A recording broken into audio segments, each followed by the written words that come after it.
It appears that Eberechi Eze is set to join Tottenham Hotspur in the summer transfer window, a move that would represent outstanding business from the North London club. Not only would Spurs be landing one of the Premier League's most exciting attacking midfielders, but they may also be stealing him away from under the nose of their fierce rivals Arsenal, who have long admired the Crystal Palace talisman. The fee is yet to be confirmed, but it is expected to be close to his release clause of £68 million, a figure that many would argue is a fair reflection of his talents and current trajectory. For Thomas Frank, who is preparing for his first full season in charge of Spurs, Eze could be a statement signing that elevates the squad to another level.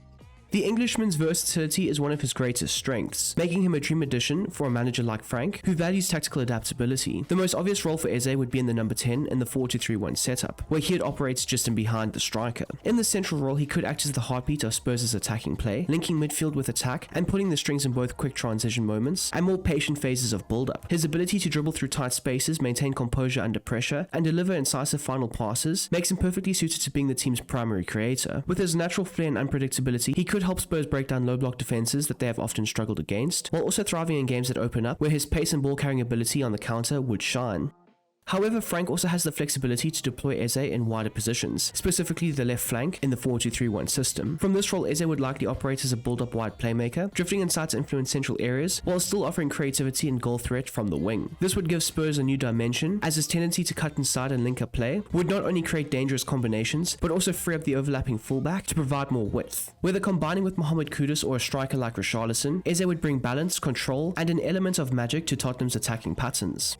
Frank's potential switch to a 5-3-2 is another intriguing scenario. In the system, Eze could be deployed in one of the advanced number 8s, where his role would be more fluid. Rather than being restricted to a set position, he could act as a roaming playmaker, with license to push forward and influence attacks. This freedom would allow him to exploit the half spaces, carry the ball into dangerous areas, and arrive late in the box to finish off chances. Given his composure in front of goal and ability to strike from distance, this role could make him an even more consistent goal threat for the team.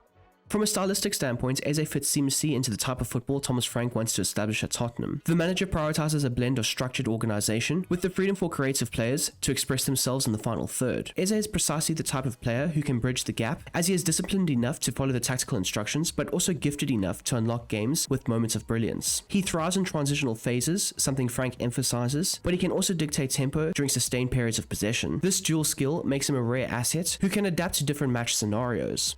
If Spurs can get this deal over the line, it would undoubtedly be one of the standout transfers of the summer window. It appears that Palace are open to selling if the release clause is met, or at least a price around that figure, and with Eze keen on the move, momentum seems to be building towards a deal being finalized. For Tottenham, this isn't just about adding another player, it's about trying to close the gap on the top 4/top 5, and providing Frank with a creative talisman around whom he can build his attacking philosophy. For Eze himself, it's a move that represents a chance to take the next step in his career at a club with ambition and the perfect platform to showcase his talents on both the domestic and European stage.